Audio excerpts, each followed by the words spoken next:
یقین بجھا کے سوتے ہیں مگر نصیب کی شمع جلا کے سوتے ہیں۔ وہ لوگ روز خواب میں جنت کو دیکھ کے ہوں گے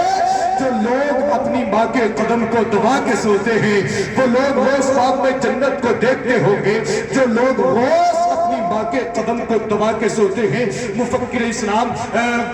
خلیفہ حضور تاج الشریعہ حضرت علامہ مولانا مفتی سلیمان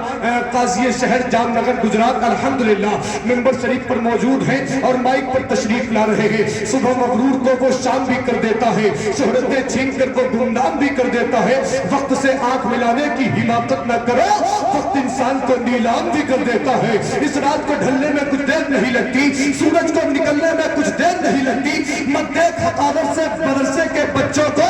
تقدیر بدلنے میں کچھ دیر نہیں لگتی۔ مت دیکھ حقارت سے مدرسے کے بچوں کو، مت دیکھ حقارت سے مدرسے کے بچوں کو تقدیر بدلنے میں کچھ دیر نہیں لگتی۔ ہندوستان کی وہ انمول شخصیت، ہندوستان کی وہ مقبول شخصیت، ہندوستان کی وہ مصروف شخصیت، ہندوستان کی وہ مشہور شخصیت جس کو آج دنیا خلیفہ حضور تاج الشریعہ کے نام سے جانتی اور پہچانتی ہے۔ آگے سے پیچھے تک، دائیں سے بائیں تک، جس کو اللہ نے ایک ہاتھ دیا ہے وہ ایک ہاتھ اٹھا کر بولے، اور جس کے دونوں ہاتھ سلامت ہے وہ دونوں ہاتھوں کو اٹھا کر بولے۔ مجاہد اہل سنت کا اشارہ ہو گیا ہے کہ پیش کر دیا جائے، نعرے سے استقبال کیا جائے، نعرہ تکبیر، نعرہ رسالت، فیضان سرکار مدینہ، فیضان غوث اعظم، فیضان غوث اعظم، جامعہ حضرت عمر بابی رامپور، نعرہ تکبیر، نعرہ رسالت۔ سامنے جب وہ ذات ہوتی ہے، جلوہ حق کی بات ہوتی ہے، ایسا لگتا ہے کہ دن نکل آیا سو مدینے میں جب رات ہوتی ہے۔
تاریخی اجلاس میں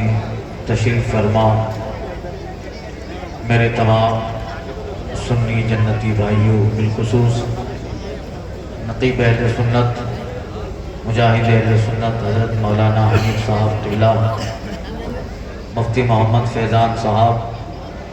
صدر مدرس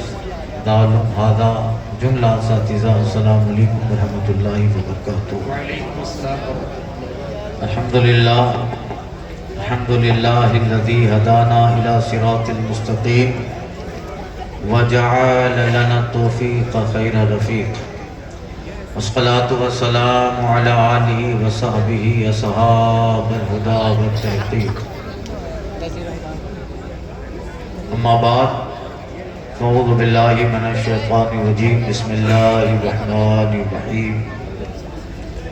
من یؤت الحکمت فقد اوتی خیرا کثیرا، صدق اللہ وصدق رسولہ النبی الامین المختار الکریم، ونحن علی ذلک لمن الشاہدین والشاکرین والذاکرین والحمد للہ رب العالمین۔ بارگاہ حضور رحمت عالم، رحمت تمام، جان عالمین طہ و یاسین، مرکز عقیدت، ختمی مرتبت، مصطفیٰ جان رحمت، شمع بزم ہدایت، نوشائی بزم جنت، شہریاری رم، تاجداری حرم و بہاری شفاعت، گل باغ رسالت، ختم دور نبوت، خلیل اللہ نے حق سے جن کے لیے دعائیں کی، ذبیح اللہ نے وقت ذبح جن کی التجائیں کی، وہ بن کے روشنی فی دید یعقوب میں آیا، جسے یوسف نے اپنے حسن کے نئے رنگ میں پایا۔ حضور احمد مجتبی محمد المصطفیٰ صلی اللہ علیہ وسلم میں درود شریف کا نذرانہ محبت پیش کریں. پڑھیں اللہم صلی علی صلاۃ و سلام علیک یا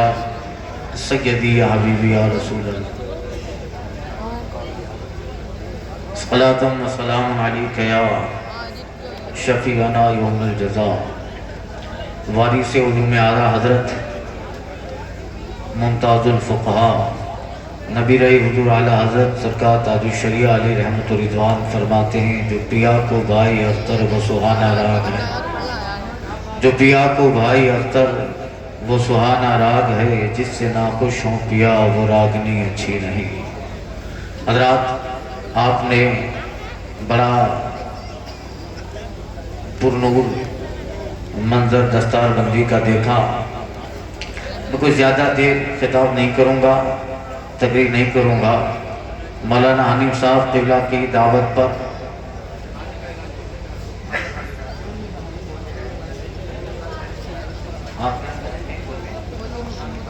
آپ حضرات کھانا کھا کے جائیے گا. پروگرام کے اجلاس کے بعد الحمدللہ اچھا انتظام ہے. کھانا کھلانا کاری خیر بھی ہے اور آج کے اس اجلاس کی زینت میں شامل ہوگا. تو آپ حضرات کو مولانا حنیف صاحب قبلہ کی طرف سے دعوت طعام بھی ہے. آپ علماء کرام کی زیارت اور ان کے بیانات سے روحانی طور پر تو شکر سیر ہوں گے. کھانا کھا کر آپ جسمانی طور پر بھی سیری حاصل کیجئے گا تاکہ روحانی اور جسمانی دونوں خوراک کا حضرت نے انتظام کیا ہے اس سے بھرپور فائدہ حاصل کریں. الحمدللہ بڑا اچھا اجلاس اور اچھے خطابات نظم و نثر میں آپ نے سماعت فرمائے. میں آپ سے جسٹ ریکویسٹ کروں گا فور اے ہاف آور اور لیس دین آدھا گھنٹہ یا اس سے بھی کم ذرا آپ سنیے گا اور انشاءاللہ تعالی پھر بعد دیگر کبھی ملاقات ہوگی اور ہم کو آپ کو سناتے رہیں گے. بڑا اچھا اجلاس ہے. آپ میرے لیے نئے ہیں، میں آپ کے لیے نیا ہوں، مگر مولانا حنیف صاحب قبلہ سے میرے دیرینہ تعلقات ہیں. الحمدللہ کئی سال ہو گئے. کووڈ سے پہلے حضرت کا آنا ہوا تھا گجرات میں، تب سے ملاقات کا سلسلہ جاری رہا. پھر آمد و رفت ہوتی رہی اور اندر سے بڑا میں سیٹسفائیڈ ہو گیا، مطمئن ہو گیا کہ ایک اچھا کام اس آبادی میں کر رہے ہیں حضرت. یہ علماء کرام تشریف فرما ہے. یہ ہمارے مذہب کا ایک وزن ہے. جہاں اتنے سارے علماء بیٹھ جائیں ہمارے دین کا وزن قائم ہو جاتا ہے، ہمارے مذہب کا وزن قائم ہو جائے. میں معذرت کے ساتھ ان علماء کرام کا نام تو نہیں جانتا مگر جتنے ہیں قابل احترام ہیں. آپ اس جلسے میں تشریف لائے ہیں. سنیے یہ بڑا مبارک اور پر نور جلسہ ہے. تھوڑی دیر کے لیے آئے ہیں، آپ خاموشی سے سنیں گے ورنہ آج کل جلسے کہاں ملتے ہیں اس طرح کے. اور آج کل لوگوں کے پاس اتنا ٹائم بھی نہیں ہے کہ وہ باقاعدہ کوئی اچھا دین کا میسیج اپنے سینے میں لے سکے. وہ زمانہ ختم ہو گیا، وہ دور ختم ہو گیا جب ایک عام آدمی بھی بغداد کا ایک لاری چلانے والا بھی اپنا 8-10 گھنٹہ کا کام ختم کر کے عشاء کی نماز سے فارغ ہو کر بغداد کے کسی ادارے میں چلا جاتا، کسی مفسر کے پاس جاتا اور کہتا تھا اذنی حضور مجھے نصیحت کیجئے. آدھا گھنٹہ وہ نصیحت سنتا تھا. ایک عام آدمی بغداد کا 8 گھنٹہ کماتا ہے، 8 گھنٹہ سوتا ہے، مگر اندر سے سوچتا ہے کہ میں نے 8 گھنٹہ سونے اور 8 گھنٹہ کمانے میں گزارا، 16 گھنٹہ میں نے سیلف اپنے لیے گزارا. اللہ کے لیے میں نے کتنا وقت دیا، کتنا ٹائم اللہ کے لیے دیا. تو وہ عام آدمی ایک بغداد کا رات کو کسی مدرسے میں کسی خانقاہ میں چلا جاتا، ولی کے پاس آدھا گھنٹہ بیٹھتا، کسی محدث کے پاس بیٹھتا، کسی مفسر کے پاس بیٹھتا اور علم دین حاصل کرتا. آدھے گھنٹے کی مجلس اس کے روحانیت کو مضبوط کر دیتی، اسپریچولنیس خوراک کو ڈوز دے دیتی، جس کا نتیجہ کہ وہ اندر سے بڑا مطمئن ہو جاتا. آج تو وہ وقت نہیں ہے کہ آپ صبح لاری نکالتے، صبح آپ دکان پہ چلے گئے، رات کو آپ تھکے آ رہے، گھر پہ آئے، کھانا کھایا، عشاء کی نماز پڑھی. اور کتنے لوگ ہیں شاید کہ کوئی ایسا ملے جو یہ سوچتا ہو کہ چلو میں اب اتنا صبح سے شام تک اپنے لیے وقت دیا ہے، میں دین کے لیے کیا دوں؟ تو آپ رات کو 10 بجے مولانا صاحب قبلہ کے ادارے میں آ گئے، کسی مدرس سے آپ نے کہا کہ 1 گھنٹہ بیٹھنا چاہتا ہوں، آپ ذرا نصیحت کیجئے، کسی صوفی کے پاس چلے گئے، ویسے آج صوفی ملتے بھی کہاں ہیں، ڈھونڈنا پڑتا ہے، اور جو ہے تو وہ ڈنڈورا پیٹ رہے ہیں، لہذا اب ایسا دور نہیں کہ آپ آ کر مولانا صاحب کے پاس آدھا گھنٹہ 1 گھنٹہ بیٹھے کہ مجھے نصیحت کیجئے، میں نے صبح سے شام تک اپنے بال بچوں کے لیے کمایا ہے، اب میں آدھا گھنٹہ نصیحت دینا چاہتا ہوں، اندر سے دل بڑا میرا سخت ہو گیا ہے، اور مولانا صاحب، مولانا حنیف صاحب قبلہ، مفتی فیضان صاحب آپ کو آدھا گھنٹہ تفسیر قرآن سنائے تو اندر سے آپ کا دل بالکل موم ہو جائے، چلو آج اندر سے دل سخت سا قرآن سن کر، حدیث کی گائیڈ لائن سن کر دل بڑا میرا جو ہے نرم ہو گیا، اب آدمی کا دماغ بھی نرم ہو، ایسا تو وقت نہیں ہے، اس لیے ہر آدمی اپنے کام میں مشغول ہے۔ آج عام لوگوں تک جو دین پہنچانے کا ذریعہ ہے وہ یہی مجلسیں رہ گئی ہیں، یہی جلسہ جلوس رہ گیا ہے جس سے عام لوگوں کو دین پہنچایا جائے۔ کتنے لوگ ہیں آپ میں جو بخاری شریف کا مطالعہ کرتے ہیں، کتنے لوگ ہیں جو یہاں کی مادری زبان میں اسلامی لٹریچر کا مطالعہ کرتے ہیں، اسلامی گائیڈز پڑھتے ہیں، چلو میں نے آدھا گھنٹہ مجھے بخاری شریف کا روزانہ مطالعہ کرنا ہے، میں سارا دن کام میں مشغول رہتا ہوں، آدھا دن میں مکاشفۃ القلوب کا مطالعہ کروں گا، احیاء العلوم پڑھوں گا، نہیں ہے۔ کتنے لوگ آج کل سوشل میڈیا اتنا اپنے کو ٹائم ہی نہیں دیتا ہے، آدھا گھنٹہ تو کیا آپ بندہ 8-10 گھنٹہ فیس بک اور واٹس ایپ پہ گزار دیتا ہے، آدھا گھنٹہ ان میں سے کتاب اسلامی لٹریچر مطالعہ نہیں کرنا چاہتا، نتیجہ ہماری سماج کا بڈھا آدمی بھی اسلام کے بیسک سے نابلد معلوم ہوتا ہے، اسلامی چینل نالج کو نہیں ہوتا، آپ پوچھ لو تو 5 کلمہ صحیح سے نہیں آتا، وہ آتا ہے تو مخارج کی دھجیاں اڑا دیتا ہے، یہی سارا چیزیں ہیں، اس لیے کہ ہم نے اپنا کام دوسری غیر ضروری ان نیڈڈ چیزوں میں دیا، مگر جو اسلام کے لیے ضروری ہے ان چیزوں میں ہم نے وقت ہی نہیں دیا، نتیجہ کیا ہوا کہ اسلام کے جو بنیادی اصول عقائد ہیں ان ساری چیزوں سے ہم نابلد اور بالکل جاہل رہ گئے، اس لیے آج کے دور میں اگر ایک عام آدمی کو دین پہنچانا ہے تو ایسے جلسے رہ گئے، خطیب آدھا گھنٹہ خطاب کرے گا، آدھا گھنٹہ تقریر ہوگی، کوئی قرآن پڑھے گا، کوئی حدیث پڑھے گا، یہ علماء کرام جو ہیں وہ بتاتے رہیں گے، آدھا گھنٹے کی تقریر، چاہے آپ دعوتی کے سلسلے میں کیوں آئے ہو، چاہے آپ کسی کے چیلون میں جائیں، چاہے شادی کے موقع پر یہ علامہ صاحب کی دعوت پہ آپ آئے ہیں تو آدھا گھنٹہ بیان میں بیٹھے، آدھے گھنٹے کے بیان میں کوئی ایک عقیدہ مولانا صاحب بیان کرے گا، عقیدہ دماغ میں جم جائے گا، نسلوں کو کام آتا رہے گا، مسلک کی ایک بات دماغ میں آ جائے گی، آپ اس کو آگے فارورڈ کرتے رہیں گے، اس لیے وہ دور ختم ہو گیا کہ جب ایک عام آدمی بھی روزانہ کے اپنے گھنٹوں میں 1 گھنٹہ اللہ کے لیے دیتا تھا، آج دین پہنچانے کا یہی ایک مجلس، ایک پروگرام، ایک جلسہ جلوس رہ گئے ہیں، ورنہ ایک آدمی بغداد کا کوفہ کا بکریاں چرا کے رات کو 8 بجے واپس لوٹتا ہے، دیکھا کہ میرے کھانے کا ٹائم تو 10 بجے ہے، میں گھر پہ پہنچوں گا 9 بجے، 1 گھنٹہ میں گھر پہ کیا کروں گا، خام کوئی کام نہیں ہے، جامع مسجد کوفہ میں ابو حنیفہ درس حدیث دے رہا ہے، چلو انہی کے درس حدیث میں بیٹھ جاتا ہوں، 50-25 بکریاں ہیں، جامع مسجد کوفہ کے قریب باندھ دیتا ہے، اور امام اعظم کے درس حدیث میں بیٹھ جاتا ہے، اب وہ امام اعظم کی درس حدیث لبنان سے، کوفہ سے، شام سے، عراق سے، سیریا سے، مصر سے، حجاز یعنی مکہ، مدینہ، طائف سے لوگ کہاں سے،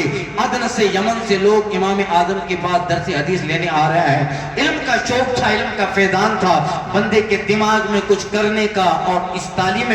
نبی کو دنیا میں عام کرنے کا جذبہ تھا کہ لوگ کہاں سے امام اعظم کی بارگاہ میں درس حدیث میں بیٹھا ہے، عام آدمی بکریاں چرانے والا، just he was the shepherd on a Kufa, وہ ایک کوفہ کا چرواہا آدمی ہے، چرواہا کیسا ہوتا ہے، جس کی زندگی صرف بکریوں میں گزر جاتی ہے، جس کی زندگی کھیت و کھلیان میں گزر جاتی ہے، چرواہا قسم کا آدمی، ویسے ہی سماج میں چرواہے کو بالکل ایجوکیشن کے آخری صف میں رکھا جاتا ہے، چرواہا آیا سوچتا ہے کہ 10 بجے کھانے کا ٹائم ہے، 8 بجے فری ہو گیا، 1 گھنٹہ پہلے جا کے میں کروں گا کیا گھر پہ، چلو میں ابو حنیفہ کے درس حدیث میں بیٹھ جاتا ہوں، امام اعظم کے درس حدیث میں بیٹھ گیا، تھا بندہ ہے شاگردوں کا، جہاں حد نظر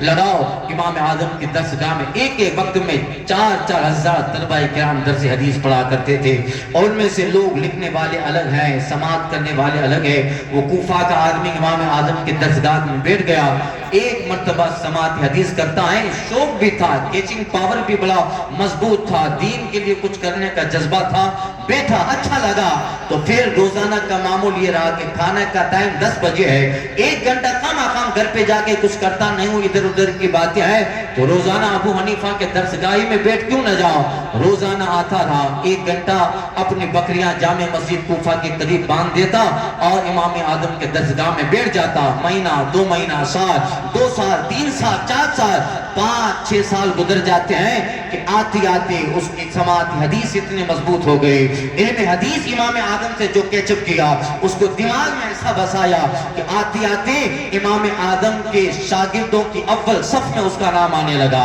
اب جہاں امام محمد بیٹھتے ہیں وہاں چرواہا بیٹھ رہا ہے، امام ظفر بیٹھتے ہیں وہاں چرواہا بیٹھ رہا ہے، امام ابو یوسف بیٹھے وہاں بیٹھا ہے۔ اللہ اکبر، 10 سال کا طویل عرصہ گزرتا ہے کہ اللہ اکبر وہ ایک بغداد کا چرواہا ہے، مگر محدثین کی جب فہرست گنائی جاتی ہے تو وہی بغداد کا چرواہا بھی ہے اور عراق کا زبردست محدث بھی ہے۔ اللہ اکبر، علم کا شوق ہوتا ہے تو بندے کو کہاں لے جاتا ہے۔ اب ایک عام آدمی ہے، کوئی بڑا کام نہیں کیا، 1 گھنٹہ پہلے فارغ ہو جاتا تھا، آ جاتا تھا امام اعظم کی بارگاہ میں، اب صبح سے شام تک بکریاں بھی چراتا ہے، مگر جب امام ابو یوسف کو کسی بات میں ڈاؤٹ ہوتا وہ چرواہے کے پاس آتے، بتا تو نے کیا لکھا تھا؟ جب ہمارے استاد امام اعظم نے لکھوایا تھا۔ امام ظفر ان کے پاس آتے ہیں، امام محمد اس کے پاس آتے ہیں، جب کسی حدیث میں ڈاؤٹ ہوتا ہے آپ نے کیا لکھا تھا؟ اللہ اکبر، یعنی کیسا علم پھیلایا تھا، یعنی طلبہ کا نتیجہ تھا،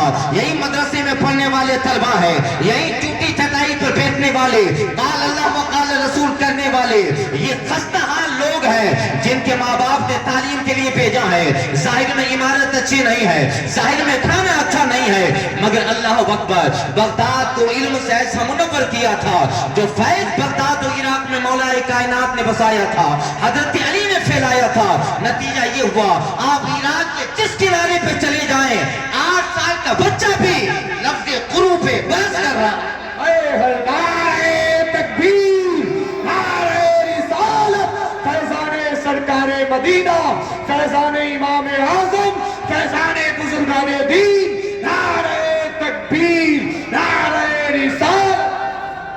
اللہ اکبر، بتائیے ایک عراق کا 8 سال کا بچہ بھی لفظ قرو پہ بحث کر رہا ہے۔ علماء کو معلوم ہے لفظ قرو حتی یتربصن بانفسہن ثلاثۃ قروء، اصول الشاشی وغیرہ میں پڑھے ہوں گے، نور الانوار میں پڑھے ہوں گے، پوچھئے لوگ، علماء نے اس پہ بڑی بحث کی ہے کہ قرو سے مراد طہور لیا جائے، قرو سے مراد جو ہے پاکی لی جائے کہ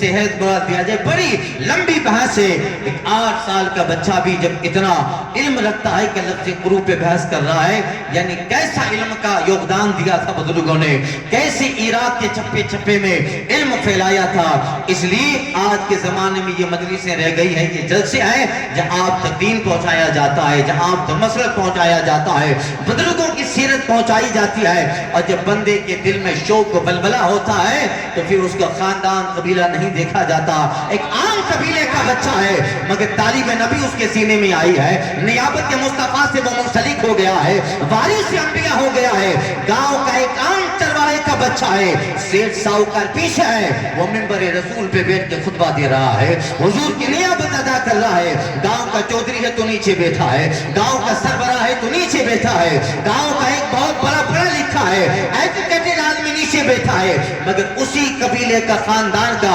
ایک کم پڑھا لکھے بچے کا آدمی، انسان کا آدمی جو اس آبادی میں بہت زیادہ اس نے قربانیاں ندی، بہت ان پڑھا لکھا آدمی ہے مگر اپنے بیٹے کو پڑھایا، آج نتیجہ کیا ہوا؟ بڑے بڑے لوگ نیچے بیٹھے ہیں اور اس کا بچہ منبر پر بیٹھ کر رسول پاک کی نیابت ادا کر رہا ہے۔ میرے ایک دوست ہیں کیرلا میں، وہ کہتے تھے بابا میں آپ کو بتاؤں میرے 4 بچے ہیں، تینوں بچے کو میں نے دنیا کی اعلیٰ تعلیم میں جو ہے ان کو میں نے بھیج دیا،